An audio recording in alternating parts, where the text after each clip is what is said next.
Oh, one of them. Weird one. I'll try.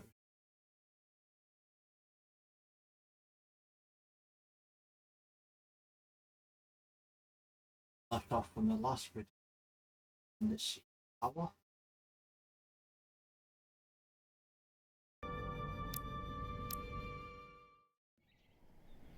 Let's go.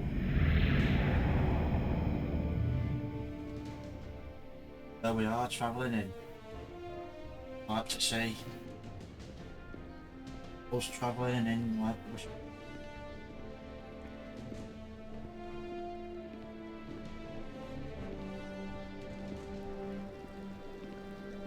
Ambassador Spock, Captain Solana, welcome to Hotari. We are honored you've come. My name is Tyler Saltaris, Minister of Diplomatic Affairs. The honor is ours, and this is Commander Jara Rydick, first officer aboard the USS Resolute. You'll find she has a keen mind and unique insight into the dynamics between the Hotari and the Lydians. We are honored to be here as representatives of the Federation. I'm so glad. These must be the representatives of the mighty Federation, the reigning authority in the galaxy. Or so we've been led to believe. Whether that's true or not remains to be seen. But, either way, we're grateful you've made the time to come to our little corner of the universe. And you are? This is Galvin, and this is Citron, the heroes of the revolt in the mines. You don't look pleased to see us, does it? Wicked idiot. Let's hope this is the last time we ever have to come here. If you'll excuse me. Well, what's it might be? I think we're about to begin. Don't go down here. Did you hear the arrogance from that guy? I don't know what we're walking into here. But that guy was something. Something about his tone tells me this won't be easy. That was my sense as well. I doubt he speaks for all of Hotari. So I would urge patience until we speak with their queen.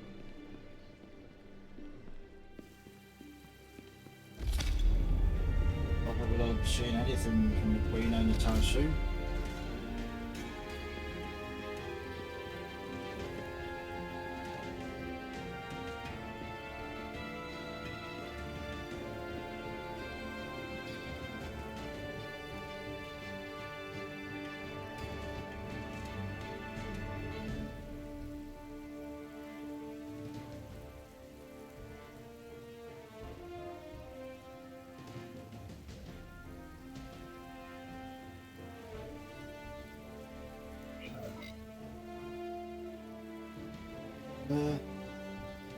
No strength.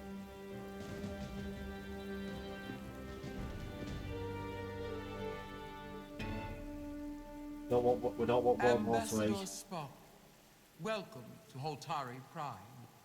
The honor is mine, Your Majesty.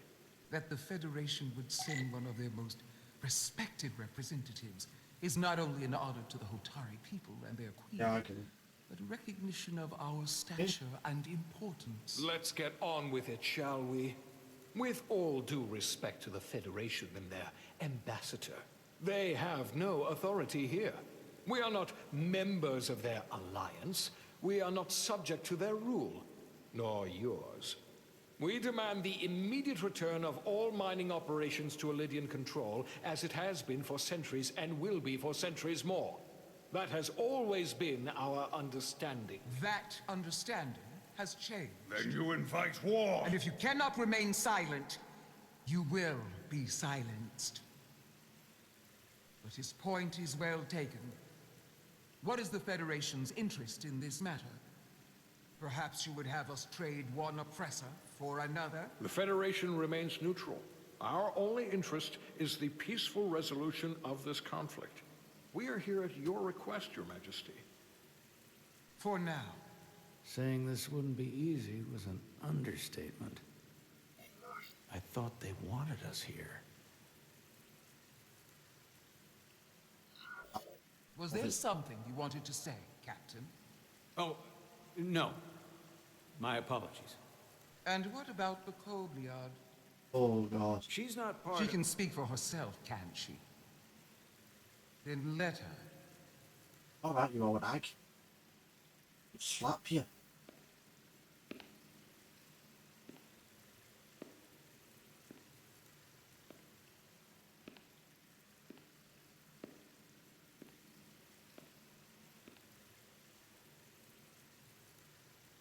Go on. Now then, one should know their place. What you might be somewhere else is not what you are here. Which is standing before a queen. And a queen deserves respect. A bow is not too much to ask. Is Hotari Prime part of the Hotari system? I am unfamiliar with your customs, Your Majesty. We may not be a powerful civilization in your eyes, but we are prideful people. You are Kobliard. Your people suffered brutal treatment at the hands of the Cardassians. Their injustice towards the Kobliard is as unimaginable as it is unforgivable. Not unlike how we have been treated by the Elidians. As much as they'd have you believe they are the victims here, remember it was the Hotari who attacked us. Hundreds of innocent Elidians were slaughtered without mercy in those mines. The blood is on their hands, not ours. Quiet! If after all the Kobliard suffered, you finally had the chance to right that wrong, to get out from under their control, would you take it? No. Or would you negotiate a peace?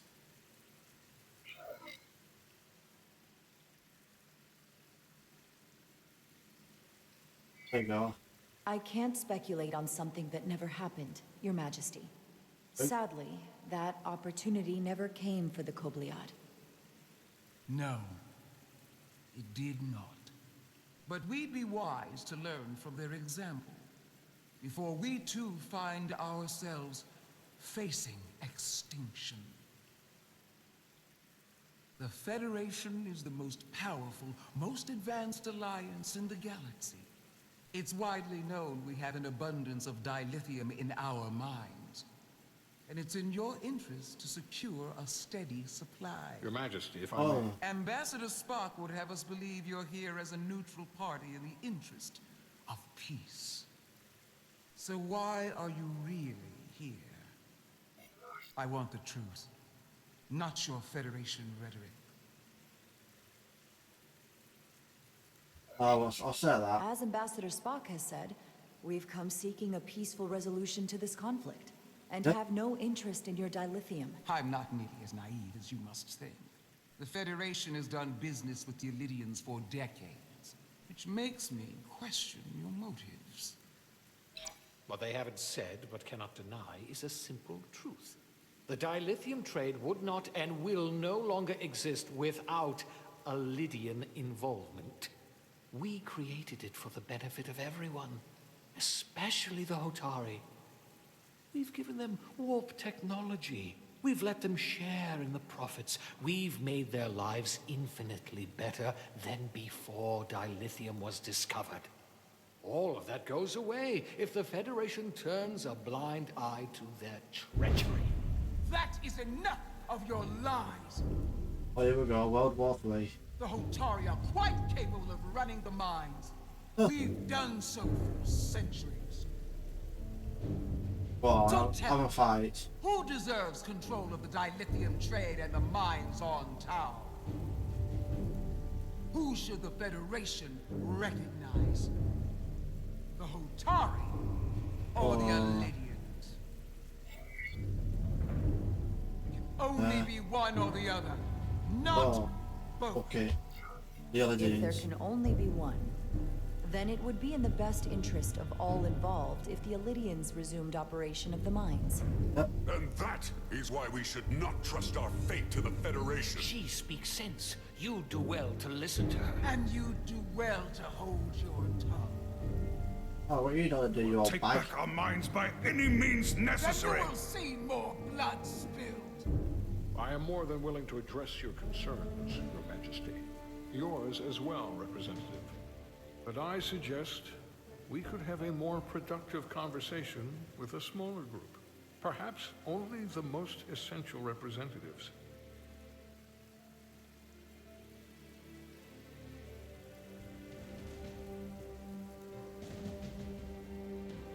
I would agree, Ambassador Spock. Oh. She should change the tone, didn't she?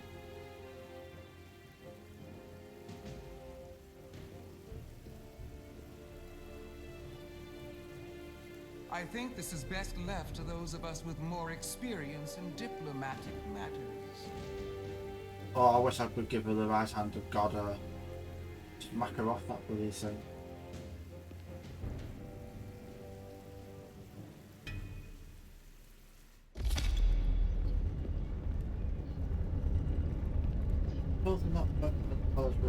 Spock and I will cover everything on the diplomatic front. You make nice with the locals and see if you can get some answers. We need to find out why the Hotari are so willing to risk war. What happened in those mines?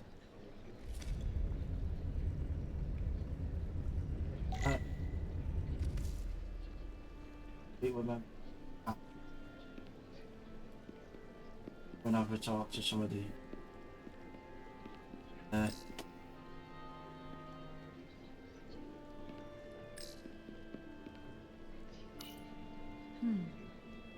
Soothing. let's have a chat with her. Commander, after hearing so much about the Federation's sense of fairness and justice, I was surprised that you sided with the Illydians. In all honesty, I expected more, especially from someone like you. To be clear, I'm not on either side of this conflict. Our only interest is peace. On the Illydians' terms, apparently. I assume you were there, the day the mines were seized from the Illydians. Not seized. Reclaimed. And restored to their rightful owners. Yes, I was there. We had to be decisive. Before the Illydians could even realize their worst nightmares upon them. Were the Hotari miners armed during the revolt? I'm just trying to understand how it happened. If by that you mean armed with centuries of abuse and exploitation at the hands of the Illydians, then yes. Which doesn't really answer my question. We had them vastly overwhelmed from the start. They respect one thing above all else, and that is force. The greater the force, the more certain the outcome. Any talk of making peace is just that, and worth little without the strength to secure it. Which makes me wonder about your ship, the Resolute. Undoubtedly the Federation's finest warship. Ready to contend with anything the Illydians might have in store. Or is that not true?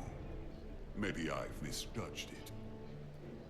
I wouldn't say state-of-the-art, but the Resolute is plenty capable and can hold its own against just about anything. Let's hope so. Because at the moment, it's the only thing preventing them from wiping us off the map. Sidron. A pleasure meeting you, Commander. I'm sure we'll cross paths again. Alright. I've got a little bit of information about that. I'll talk to these weird anti-Nord people. Commander Rydek, I have to admit, I was surprised when you said the Illydians should control the dilithium trade. I was under the assumption the Federation was neutral, but maybe I was wrong. I can assure you, we aren't on anyone's side. We are and will remain completely neutral. You have my word.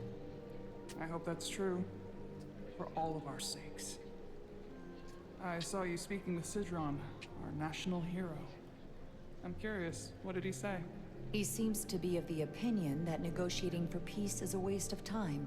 Because force is the only blunt instrument he understands. He's a miner, not a diplomat. For the first time in our history, the Hotari have the upper hand. We see ourselves as strong instead of downtrodden. New voices have risen up. Old voices shouted down. Galvin and Sidron have become national heroes. Now, they have the Queen's ear. Better or worse, depending on your perspective. I think that's I it. take it they're against a negotiated peace with the Illidians. Heroes tend to want more of what made them heroic. If it were up to them, they'd wage all-out war and bring ruin upon us all. Oh. My fear has been that the Illidians will launch an attack and crush us. You've seen their starship, no doubt. They could have retaken the mines whenever they wanted to, but it never happened. And as strange as this may sound, I'd almost say they're afraid. I just don't know what they're afraid of.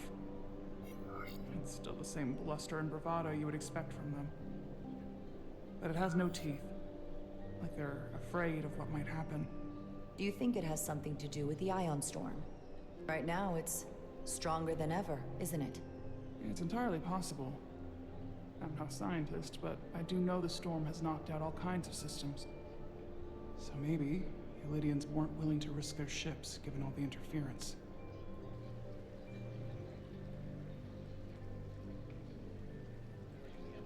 Since the day of the revolt, Galvin has seized control of the mines and restricted all access. No one's allowed without his personal authorization. And they've taken over a section of the palace with just as much secrecy and security. I'm told it could be something they brought back from the mines. I made inquiries, but everyone pretends it doesn't exist. I strongly suspect they're hiding something. What do you think it is? I've heard rumors it's some sort of ancient artifact, but I haven't seen it myself. How can we know?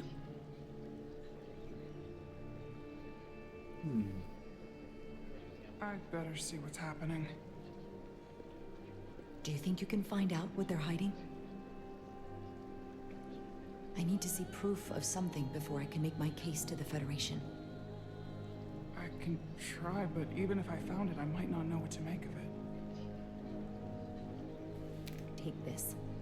You can use it to capture whatever you find, and then send it to me.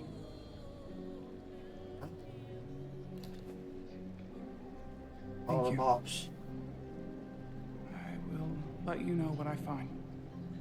And I look forward to our meeting again.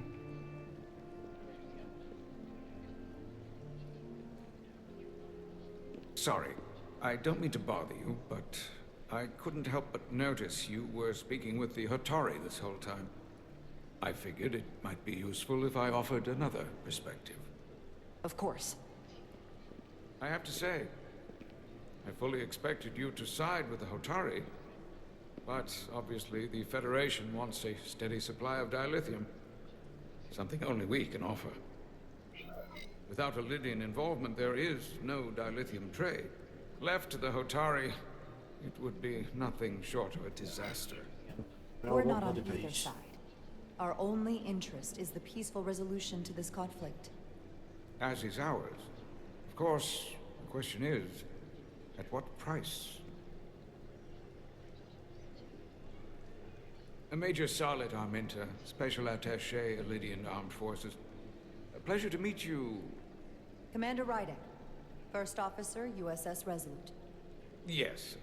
A research ship, if I'm not mistaken. Interesting. I have my issues with the Hotari, but I have to give them some credit. They know how to seize an opportunity. Inciting an uprising the same day as a massive, once-in-a-lifetime ion storm. Our assumption was that this storm was just an anomaly. Yes, a very convenient anomaly. At least that was what we were told. Of course, I wasn't there. But who am I to say otherwise? Something tells me there's more to the story. So what really happened? Well, The official story is that it was the storm that enabled the revolt. How else do a bunch of unarmed, unorganized miners seize control of an entire moon, much less thousands of mines? But I've talked to people who were there. They tell a different story. They say they're lucky to have escaped with their lives. That it was more than just the storm.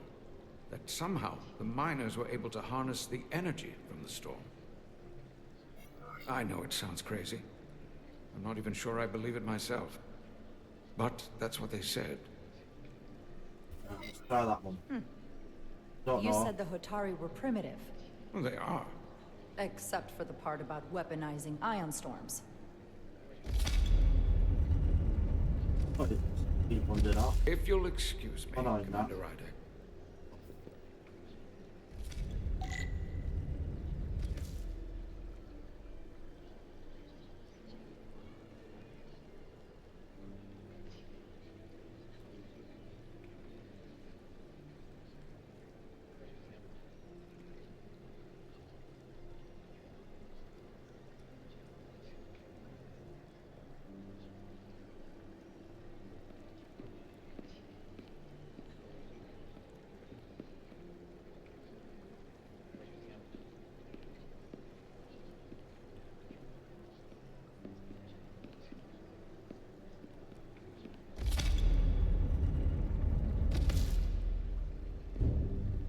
Well, that was a disaster. What happened? The Hotari refused to concede anything, so the Illidians stormed out. The Hotari did not invite us here as peacekeepers. I hope your efforts were more fruitful than ours.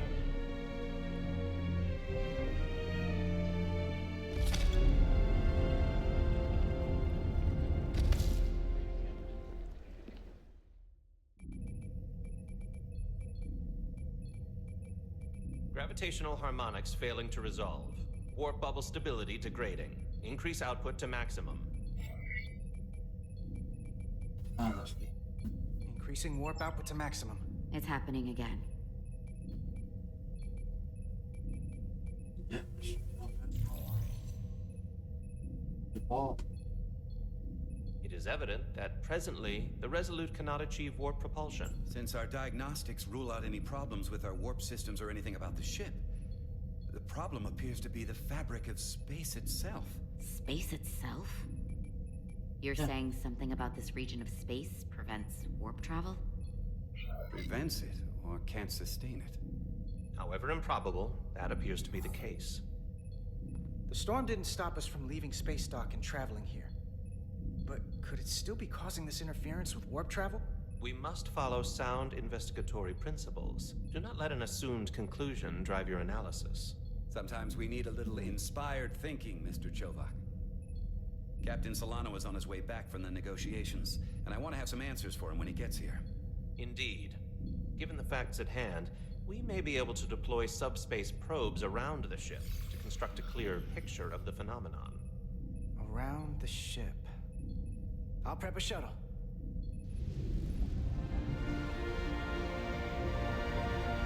scientific.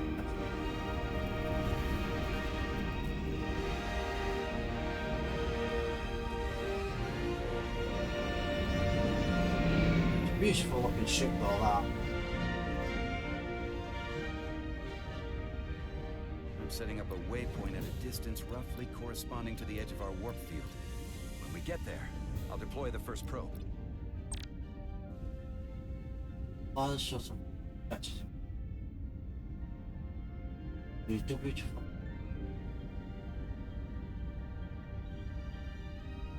Send it. Download. Careful.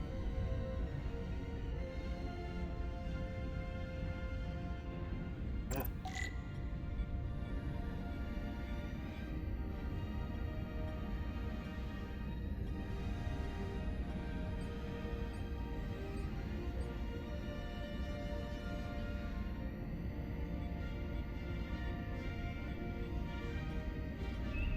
Commander Westbrook, the Resolute systems are calibrated to receive the probe's readings.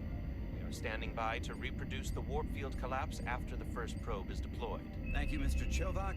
We'll be in position shortly. And, Mr. Diaz, do take care in piloting the shuttlecraft.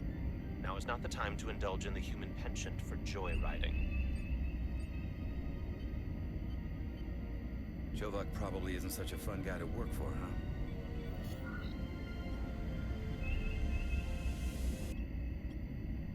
I'd say that does it.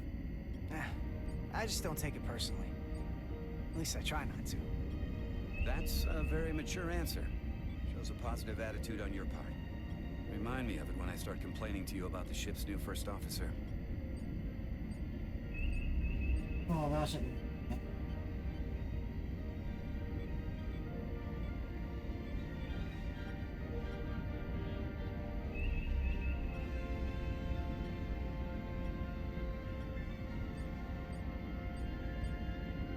You're alright. This is far enough. Oh. Didn't do too bad for that, actually. Position.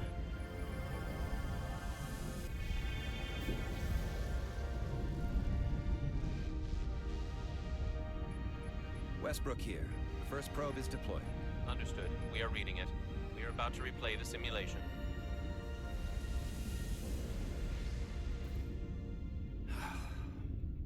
Problem? I just can't get a handle on her. Commander Rydek. She rejected my plan to use a deflector pulse against the storm surge. But on the other, she did listen to my advice and use the whole polarity trick to get you through that excursion alive. I'm not saying there's anything wrong with the new XO. I'm sure she's a fine officer, even if we don't see eye to eye. But she didn't go through what the rest of us did. You know that. And it's hard to figure out why she'd be the one Solano chose instead of, well, one of us. I've heard some good things. You should at least give her a chance.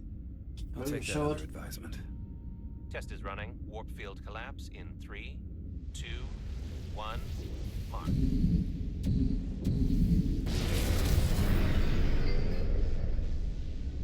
Whoa. All right, that is definitely a problem with the fabric of space. We need to get another probe out there. Again? With 2 points of data, the Resolute and the probe, we've managed to get an interference pattern. I'm setting a waypoint to a particularly strong area of interference. We'll deploy the second probe there. Oh. Listen, I'm gonna give you a piece of advice I wish someone had given me. Make sure you're never just one thing. Don't get so focused on what's in front of your face that you lose sight of the big picture. Don't worry about that, Before pal. Rydek showed up, the captain pulled me into his ready room and told me he didn't think I had the people skills to be first officer. What a load of crap. I mean, if he'd said that about Chovak, sure. Well, if you're asking, I think you're a people person. After all, here we are. Me, an enlisted officer. You, one of the senior staff. Talking like old buddies. I should send Solano to talk to you. Bring him on. I'm sure you can handle him. You've got potential. You're a capable engineer. You're good in the field. Keep up the good work. And who knows? A solid jack of all departments like you could be Commander-in-Chief of Starfleet one day. Hell, Admiral Jellicoe started as a shuttle pilot. And there are places to go in the enlisted ranks, too.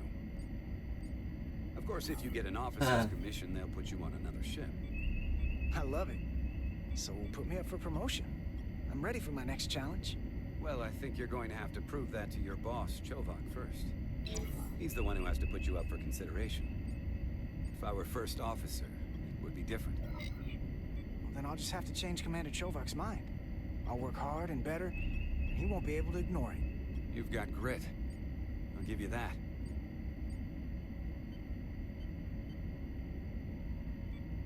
Oh no, we've not hit anything, which is surprisingly. Here. We'll go. This is close enough. Stop the engines.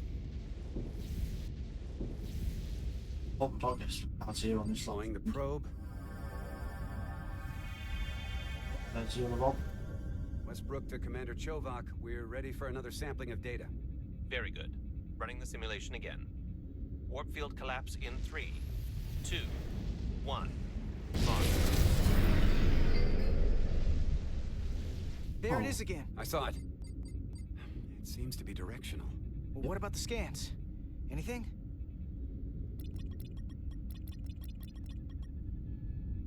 Here's the readings in relation to our local space. We've got the Resolute, Otari Prime, and the probes. All this interference is overloading the sensor buffers. We're gonna have to triangulate the sensors manually.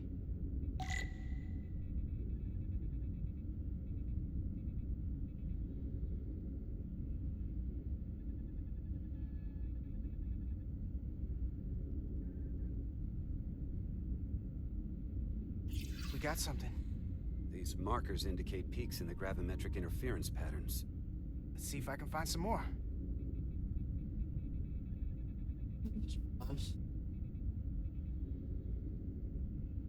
No. Ah. Hold up. This is coming from the moon. A beam that blocks warp travel. Aimed right at us. Someone is doing this intentionally. I don't know how they're doing it. This is like nothing I've ever seen. Why would they be doing this? We came here to help these people. And now we're getting hit by some warp-killing weapon? Now, look here. It's current readings of the ion storm. These concentrations, they line up with the interference pattern. The storm and this beam, they're coming from the same place. Carter, whatever petty local conflict brought us here, it's just a small part of something much bigger.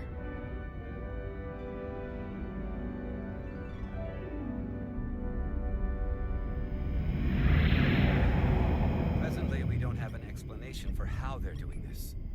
One thing is clear. This is no fluke. Okay guys, that is going to be the end of this episode. If you're enjoying this series so far, don't forget the like button, hit the bell for notifications. I've been your host, Peter Wacky, and I'll catch you all in the next one.